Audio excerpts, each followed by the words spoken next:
ধনের দ্বারা আমরা সব কিছু লাভ করতে পারি না। জাগতিক স্বাচ্ছন্দ্য আমরা লাভ করতে পারি, কিন্তু সুখ লাভ করতে পারবো না। সুখের উপকরণ আমরা লাভ করতে পারি, কিন্তু সুখের অনুভূতি লাভ করতে পারবো না। আনন্দ, সন্তোষ, প্রসন্নতা এগুলো ধন দ্বারা লাভ করা যায় না। কিন্তু হ্যাঁ, আনন্দ, সন্তোষ আর প্রসন্নতার সাথে যদি কোনো কাজ করেন তাহলে অবশ্যই ধন লাভ করবেন। আমাদের জীবনে গুরুজনেরা, জ্ঞানী মানুষজন সবসময় একটা কথা বলেন, ধৈর্য ধরো। শুধুমাত্র দুটো শব্দ, কিন্তু কতটা বিশাল সেটা বোঝার চেষ্টা করুন। ছোট একটা অস্ত্র হাতে নিন এবং একটা বিশাল পর্বতে নিরন্তর প্রহার করতে থাকুন। ধৈর্য ধরে সেই কাজ করতে থাকুন। এমন একদিন আসবে এই বিশাল পর্বতে আপনি একটা পথ তৈরি করবেন। কোনো ধনুর্ধর যখন নিজের বিদ্যা অর্জন করেন তখন তাকেও ধৈর্য ধরতে হয়, তার নিজেকে সময় দিতে হয়, তবেই সে ধনুর্বিদ্যা শিখতে পারে। সেইভাবে আমাদের জীবনেও ধৈর্য ধরার খুব প্রয়োজন। পরিবারে ধৈর্য রাখতে পারলে তাহলে আস্তে আস্তে দেখবেন প্রেম বৃদ্ধি পাচ্ছে। সমাজে যদি ধৈর্য রাখতে পারেন তাহলে আস্তে আস্তে এই সমাজ আপনাকে সম্মান করবে। যদি নিজের জীবনে ধৈর্য রাখতে পারেন তাহলে নিজে থেকেই আত্মবিশ্বাস বাড়বে, নিজের বিকাশ হবে। জীবনে সবই সম্ভব যদি ধৈর্য রাখতে পারেন। হয়তো আস্তে আস্তে হবে, কিন্তু হবে অবশ্যই। শুধু ধৈর্য রাখুন, কারণ ধৈর্যই সব থেকে বড় পুঁজি। আসুন আর আমার সাথে ভালোবেসে বলুন, রাধা রাধা। মানুষ নিজের জীবনে সেই সব কিছু লাভ করতে পারে যা সে কামনা করে। শুধু প্রয়োজন হলো ইচ্ছে এবং সিদ্ধান্তের। এবারে ইচ্ছে আসলে কি? সেটা হলো এই মনে প্রকট হওয়া একটি ভাবনা, একটি আবেগ। শুধু তা দিয়ে কিছুই হয় না। যখন সেই ইচ্ছের সাথে দৃঢ় প্রতিজ্ঞা জুড়ে যায় তখন বিষয়টা এগোতে থাকে। একটা উদাহরণ দিই, ধরুন আপনি মরুভূমিতে আছেন এবং আপনি মধুর জল পান করতে চান। এটা হলো শুধুমাত্র আপনার মনের একটি ইচ্ছে। যখন এই ইচ্ছের সাথে সিদ্ধান্ত জুড়ে যায় তখন আপনি সেই মরুভূমিতে গর্ত খুঁড়তে চেষ্টা করেন। আর যখন এই সিদ্ধান্তের সাথে নিষ্ঠা জড়িত হয় তখন আপনাকে সেই জল লাভ করার থেকে কেউ বাধা দিতে পারে না। ইতিহাস এটার সাক্ষী, যিনি নিশ্চিত করেছেন তিনি সেই সব কিছু লাভ করেছেন যা তিনি লাভ করতে চেয়েছেন। সেই জন্য ইচ্ছে থাকা খুব দরকার, কিন্তু তাকে সিদ্ধান্তের সাথে জুড়ে নিন। সিদ্ধান্তকে নিশ্চিত করে ফেলুন, সব কিছু লাভ করবেন। আর তখন এই মন প্রসন্ন হয়ে বলবে, রাধা রাধা। মানুষ শুধুমাত্র দুই ধরনের ব্যক্তির সামনেই নত হন। একজন হলেন তিনি যাকে তিনি সম্মান করেন, আর আরেকজন যাকে তিনি ভয় পান। এবার কোনো ব্যক্তি যদি আপনার সামনে নত হন তাহলে তার পেছনের কারণ কি? আপনার প্রতি সম্মান নাকি আপনার প্রতি ভয়? সেটা আপনাকেই বুঝতে হবে।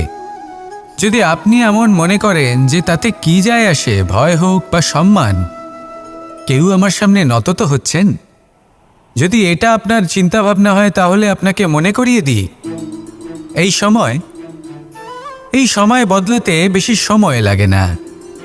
আজ যে ব্যক্তি আপনাকে দেখে ভয় পাচ্ছে, কাল এই ভয়ের সমাপ্তিও ঘটতে পারে। আবার এমনও হতে পারে যে তার কাছে অত্যধিক শক্তি চলে এলো। অনেক কিছুই হতে পারে। তাই মনে রাখবেন, যে মাথা ভয়ের কারণে নত হয় তা সময় এলে সবার আগে বিরোধিতা করতে পারে, আর যে মাথা সম্মানের কারণে নত হয় আপনার জন্য নিজের শিরচ্ছেদও সে করতে পারে। তাই সকলকে আপন করে নিন, কিন্তু ভয় প্রয়োগ করে নয়। কর্ম করুন এবং সম্মান অর্জন করুন। শুধু এটাই করুন আর আমার সাথে ভালোবেসে বলুন, রাধা রাধা। ধন মানুষের জীবনের সবথেকে বড় প্রয়োজনীয়তা, সেই অস্ত্র যার দ্বারা মানুষের জীবনের অনেক সংকট দূর করে দেওয়া যেতে পারে, সেই মাধ্যম যার দ্বারা সংসারের সমস্ত জাগতিক সুখ স্বাচ্ছন্দ্য লাভ করা যেতে পারে। কিন্তু ধনের দ্বারা আমরা সব কিছু লাভ করতে পারি না। জাগতিক স্বাচ্ছন্দ্য আমরা লাভ করতে পারি, কিন্তু সুখ লাভ করতে পারবো না। সুখের উপকরণ আমরা লাভ করতে পারি, কিন্তু সুখের অনুভূতি লাভ করতে পারবো না। আনন্দ, সন্তোষ, প্রসন্নতা এগুলো ধন দ্বারা লাভ করা যায় না। কিন্তু হ্যাঁ, আনন্দ, সন্তোষ আর প্রসন্নতার সাথে যদি কোনো কাজ করেন তাহলে অবশ্যই ধন লাভ করবেন। তাহলে আসুন আর এই প্রসন্নতার সাথে বলুন, রাধা রাধা। এই সংসারের সব থেকে বড় সুখ কি? কেউ বলবেন নিজের লক্ষ্য প্রাপ্ত করা, কেউ বলবেন ধন উপার্জন করা, কেউ বলবেন নিদ্রাই সব থেকে বড় সুখ, কেউ বলবেন রাজ্য লাভ করা, আবার কেউ বলবেন মাতার হাত থেকে খাবার খাওয়া, আদি ইত্যাদি। কিন্তু যদি সত্যি কথা বলি, এই সংসারের সব থেকে বড় সুখ হল সেবা করা। কখনো কাউকে সেবা করে দেখুন। এই সেবা দ্বারা অন্য কোনো মানুষের আশীর্বাদ লাভ করাতেই সুখ রয়েছে। আপনার সেবা ভাব দ্বারা যখন কোনো মানুষ নিজের অন্তরাত্মা থেকে আপনাকে আশীর্বাদ করে, তার থেকে বড় সুখ আর কিছুই নেই। কারণ প্রত্যেক মানুষের মধ্যে ঈশ্বর বাস করেন। নরের সেবাই হল নারায়ণের সেবা। নিষ্কাম সেবা করাই হল সব থেকে বড় সুখ। তাই নিজের অন্তরে সেবার এই ভাব জাগ্রত করুন। যে সুখের কথা আমি বলছি, সেই সুখ অনুভব করেই দেখুন। এই মন সুপ্রসন্ন হয়ে বলবে, রাধা রাধা। এই সংসারের আরম্ভ থেকে এখনো পর্যন্ত এবং ভবিষ্যতেও একটা যুদ্ধ আছে, যা হয়ে চলেছে, চলতেই থাকবে। পাপ এবং পুণ্যের মধ্যে যুদ্ধ, সত্য এবং অসত্যের মধ্যে যুদ্ধ। এই যুদ্ধ চলেই আসছে। আর এই যুদ্ধে যারা লড়েন তাদের আমরা সবসময় জয় জয়কার করি। আর যারা এই জয় জয়কার করেন তাদের প্রত্যেকের একটা বিশেষ গুরুত্ব থাকে। যখনই কোনো যোদ্ধা যুদ্ধক্ষেত্রে ক্লান্ত হয়ে পড়ে, শক্তিহীন হয়ে পড়ে, তখন এরা জয় জয়কার করে, শঙ্খ বাজাতে থাকে। সেই যোদ্ধাকে অনুপ্রেরিত করে, শক্তি এবং সাহসে ভরিয়ে তোলে। আর তখন সেই যোদ্ধা সেই যুদ্ধকে এগিয়ে নিয়ে যেতে পারে। যখন শ্রীরাম লঙ্কা যাত্রা করার জন্য সেতু তৈরি করছিলেন, তখন একটা ছোট্ট মিষ্টি কাঠবিড়ালি নিজের মুখে মাটির টুকরো বয়ে নিয়ে গিয়ে তার সাধ্যমতো তাকে সাহায্য করছিল। শ্রীরাম দেখলেন এবং বললেন যে ও তো সবার মনোবল বৃদ্ধি করছে, সবাইকে প্রেরিত করছে। ও বলল যে আমি এত ছোট হয়েও যদি এই কাজ করতে পারি, তাহলে আপনারা সবাই কেন পারবেন না? এটাই হলো সেই সকলের মাহাত্ম্য, যারা জয় জয়কার করেন, অনুপ্রেরিত করেন, সাহস যোগান। ওনারা সেই ব্যক্তি যারা একজন যোদ্ধার মধ্যে যুদ্ধকে জয় করার শক্তি প্রদান করেন। আসুন আমার সাথে ভালোবেসে বলুন, রাধা রাধা। বনের মধ্যে যদি আপনি কোনো বিষাক্ত সাপ দেখেন, তাহলে কি করবেন? আপনি তখনই তার থেকে দূরে পালাতে চেষ্টা করবেন। আর এটা কেন করবেন? নিজের রক্ষার্থে। এই কথা আমি নয় মেনে নিলাম, কিন্তু নিজের জীবনে এটা করেন না কেন? আপনি যেখানেই যান, যে স্থানেই যান না কেন, প্রত্যেক সময়, প্রত্যেক মুহূর্তে এমন বিষাক্ত সাপ আপনি অবশ্যই খুঁজে পাবেন। আর সেই সাপ নয় যাদের আপনি বনে খুঁজে পাবেন, এরা হলো সেই সাপ যা আপনাকে পাপ করতে বাধ্য করবে। আপনার অন্তরের বাসনা, ক্রোধ, অহংকার, লোভ, ঈর্ষা এদের বৃদ্ধি ঘটাবে। দেখুন, বনের এই সাপ আপনাকে একবার ছেড়ে দিতেও পারে, ছোবল নাও মারতে পারে, কিন্তু এই যে পাপরূপী সাপ আছে তা অবশ্যই ছোবল মারবে। কর্ম যদি করেন তাহলে অবশ্যই ফল পাবেন। সেই জন্য যখনই কোথাও যাবেন, যদি এমন কাউকে দেখেন, যদি এমন কিছু দেখেন যে আপনাকে পাপ করতে বাধ্য করছে, তাহলে সেই মুহূর্তে সেখান থেকে পালিয়ে যান। যেমন বনের সাপ দেখে আপনি পালাতে থাকেন। সৎকর্মের রক্ষা অত্যন্ত আবশ্যক। আসুন আর আমার সাথে ভালোবেসে বলুন, রাধা রাধা। আমার অনেকগুলো নাম আছে, আর তাদের মধ্যে একটি হলো যুদ্ধ বিমুখ। এই কথা আপনারা সবাই জানেন। দাদাও আমাকে বলেছেন যে তুমি এরকম কিভাবে যুদ্ধক্ষেত্র থেকে মুখ ঘুরিয়ে পালাতে পারো কানাই। দেখুন, যেটা সময়ের দাবি ছিল আমি সেটাই করেছি। যদি আমি রণভূমি ত্যাগ করে না পালাতাম, তাহলে কে জানে কত সৈনিক নিজেদের প্রাণ হারাতেন, কে জানে কতগুলি পরিবার নিজেদের বাঁচার আশা হারাতেন, কে বলতে পারে হয়তো কত প্রাণী এই সংসার ত্যাগ করতেন। আর তাই কখনো কখনো যুদ্ধ বিমুখ হওয়াই শ্রেয়। কখনো জীবনের ক্ষেত্রেও এটা প্রযোজ্য। যদি দূরে চলে গেলে আপনার সম্ভাবনা বৃদ্ধি পায়, তাহলে দূরে চলে যান। দূরে চলে যান সেই সকল ব্যক্তিদের থেকে যারা কথায় কথায় আপনাকে অপমান করেন, আপনার নিন্দা করেন, আপনাকে বাধা দেওয়ার চেষ্টা করেন, আপনাকে ছোট করেন। কারণ তাদের সাথে থেকে, সেই সকল ব্যক্তিদের সাথে থাকলে যারা আপনার মূল্য বোঝেন না, আপনি নিজের আত্মসম্মান, নিজের আত্মবিশ্বাস, নিজের ব্যক্তিত্বকে নত করে ফেলবেন। দূরে চলে যান সেই সকল সংঘর্ষ থেকে, সেই সকল পরিস্থিতি থেকে যাদের সম্মুখীন হয়ে আপনি কোনো পরিণামেই পৌঁছতে পারবেন না। যদি আপনি এইভাবে যুদ্ধ বিমুখ হয়ে উঠতে পারেন, যদি এই প্রবৃত্তি আপনি নিজের মধ্যে জাগ্রত করতে পারেন, তাহলে আপনার সামনে সেই যুদ্ধ চলে আসবে যাতে বিজয় লাভ করে আপনি নিজের অস্তিত্ব খুঁজে পাবেন। আর সেটাই হলো সবথেকে বড় জয়লাভ। আসুন আমার সাথে ভালোবেসে বলুন, রাধা রাধা। বায়ু পঞ্চতত্ত্বের মধ্যে তৃতীয় তত্ত্ব। কেউ একে সমীর বলে, আবার কেউ একে পবন বলে। প্রথম কথা হলো এটাই যে এই বায়ু আমাদের জীবন দান করে প্রতিদিন, প্রত্যেক মুহূর্তে। এই বায়ুর কারণেই আমরা নিঃশ্বাস নিতে পারি, জীবিত থাকতে পারি। এই বায়ুই হলো সেই যা সকল মেঘেদের একত্রিত করে একটি স্থানে আর বর্ষা ঘটায়। আর এই বর্ষার কারণেই এই ধরিত্রীতে অন্ন উৎপন্ন হয়।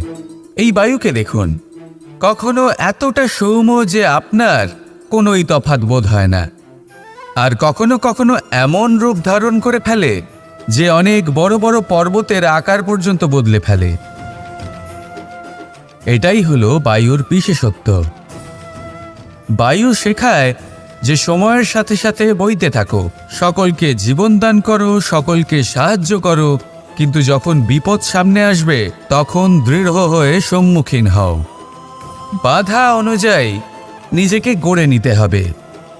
আর কখন কতটা কঠোর হতে হবে, আর কখন কতটা সৌম্য হতে হবে, এটা বায়ুকে দেখে শিখুন। আর আমার সাথে ভালোবেসে বলুন, রাধা রাধা। যখন সূর্যের অত্যাধিক তাপের কারণে এই ধরিত্রী শুষ্ক হয়ে যায়, তখন প্রতিবিম্ব আমরা এইভাবে দেখতে পাই। আমরা কোথাও দূরে তাকালে আমাদের মনে হয় সেখানে জল রয়েছে। আমরা যখনই কাছে গিয়ে দেখি তখন দেখি যে সেখানে জলই নেই। তারপর যেই আমরা পেছনে ফিরে তাকাই, আমরা দেখি যেখান থেকে আমরা এসেছি সেখানে জল পড়ে রয়েছে। এবার এই যে মরুতৃষ্ণা, তা কিন্তু শুধুই ভূমিতে নয়, আমাদের ভাবনা চিন্তার সাথেও এটাই হয়ে থাকে, অনেক সময় হয়ে থাকে। যে ব্যক্তি জল লাভ করার আশায় বসে থাকে সে কখনোই জল লাভ করতে পারে না। কিন্তু যে ব্যক্তি জল লাভ করার আশায় নিরন্তর পরিশ্রম করতে থাকে, ঘাম ঝরায়, সেই ব্যক্তি কোনো মরুভূমিতেও জল লাভ অবশ্যই করে। জীবনে যদি আমরা বড় কিছু লাভ করতে চাই তাহলে নিরন্তর পরিশ্রম করতেই হবে। পরিশ্রমের এই মনোভাব অত্যন্ত গুরুত্বপূর্ণ। এই মনোভাব আর দৃষ্টিভঙ্গি এ হলো অন্তরের গুণ। রূপ এবং প্রসাধন এগুলি হলো বাহ্যিক আবরণ। যে ব্যক্তি রূপের কারণে আপনাকে ভালোবাসে তা প্রকৃত ভালোবাসা নয়, কিন্তু যে ব্যক্তি আপনার আবেগ এবং মানসিকতার জন্য আপনাকে ভালোবাসে তাই হলো প্রকৃত ভালোবাসা। তাহলে এই কথাটা মনে রাখুন আর আমার সাথে ভালোবেসে বলুন, রাধা রাধা। কোনো এক সময়ের ঘটনা এটা। মা এবং বাবা হাটে গিয়েছিলেন, তখন আমি আর দাদা গিয়েছিলাম গরু চড়াতে। আমরা বাড়ি ফিরে এলাম, আর মা সেই সময় একটা কাজ করতেন। যখনই হাটে যেতেন দরজা তালা বন্ধ করে যেতেন। উনি খুব ভালো করে জানতেন যে যদি ওনার এই মাখন চোর সঠিক সময়ে পৌঁছে যায় তাহলে এক ফোঁটাও মাখন আর অবশিষ্ট থাকবে না। এবার ঘটনা কিছুটা এরকম হলো যে মা আর বাবা মাঝে মাঝে হাটে যেতেন, তাই মাঝে মাঝে এই দরজা তালা বন্ধ করতে হতো। যখন মা আর বাবা ফিরে এলেন তখন বাবা ভুলে গিয়েছিলেন যে এই চাবির গোছা থেকে ঠিক কোন চাবিটা দরজার তালা খোলার জন্য উপযোগী। উনি চেষ্টা করতে শুরু করে দিলেন। একটার পর একটা চাবি দিয়ে উনি চেষ্টা করতে থাকলেন, কিন্তু সেই দরজার তালা তো খুলতেই চাইছিল না। ওনার মাথা থেকে ঘাম পড়তে শুরু করলো। তখন মা বললেন যে তালা ভেঙে দেওয়া যাক। মা চলে গেলেন আর বাবা বললেন, না না দাঁড়াও, আর কিছু চাবি বাকি আছে, এটা হয়তো খুলতে পারবো। মা হাতুড়ি নিয়ে চলে এলেন সেই তালা ভাঙার জন্য, আর তখনই বাবা শেষ চাবিটা প্রয়োগ করলেন আর দরজার তালা খুলে গেল। যদি উনি চেষ্টা না করতেন তাহলে এই তালাটাও ভেঙে যেত আর চাবিটাও নষ্ট হয়ে যেত, ঠিক কিনা? এবার এই ঘটনাটা আমি দেখেছিলাম, আর আমার মনে হলো যে কখনো কখনো এই চাবির গোছার মধ্যে থেকে শেষ চাবিটাও কিন্তু জীবনের দরজা খুলে দিতে পারে। সেজন্য আপনি যদি জীবনে সাফল্য লাভ করতে চেষ্টা করেন, নিজের লক্ষ্যে পৌঁছতে চান, তাহলে হার মানবেন না। হয়তো দেখবেন আপনার পরবর্তী প্রচেষ্টা বা এই অন্তিম প্রচেষ্টা আপনাকে সাফল্যের পথে নিয়ে গেল। তাই নিরন্তর প্রচেষ্টা করতে থাকুন, জীবনে সাফল্য লাভ করুন, আর আমার সাথে ভালোবেসে বলুন, রাধা রাধা। কোকিলের ডাক শুনে আমার মন প্রফুল্ল হয়ে ওঠে। কোকিল হলো আমার অত্যন্ত প্রিয়। এরকমই আরও একটা পাখি আছে, কাক। একদিকে কাক, অন্যদিকে কোকিল। এদের মধ্যে বেশি পার্থক্য নেই, কিন্তু কোকিলের কণ্ঠ শুনে সবার মন প্রফুল্ল হয়ে ওঠে। কোকিল যখন সামনে আসে তখন মন শান্ত হয়ে যায়, যখন কাক সামনে আসে তখন মানুষ দূরে পালিয়ে যায়। এমন কেন হয়? কারণ হলো বাণী। কোকিলের বাণী অত্যন্ত মিষ্টি, অত্যন্ত মধুর। সেখানেই কাকের বাণী অত্যন্ত কর্কশ শোনায়, আর কর্কশ বাণী শোনা কেউ পছন্দ করেন না। আপনি নিজেকে জিজ্ঞেস করুন, কোনো ব্যক্তি আপনার সাথে কথা বললে তার বাণী মধুর হলে আপনার ভালো লাগে, আর যদি কর্কশ হয় তার থেকে দূরে চলে যেতে ইচ্ছা করে। তাই নিজের বাণীও এইভাবেই মধুর রাখুন, মিষ্টি রাখুন। এ আমারও খুব প্রিয়। আর এটা তখন হয় যখন মনে প্রেম থাকে। মনের মধ্যে প্রেম জাগ্রত করুন, বাণী নিজে থেকেই মধুর হয়ে যাবে। আর কৃষ্ণ নিজে থেকেই আপনার কাছে আসবে আর আপনার সাথে বলবে, কি রাধা রাধা।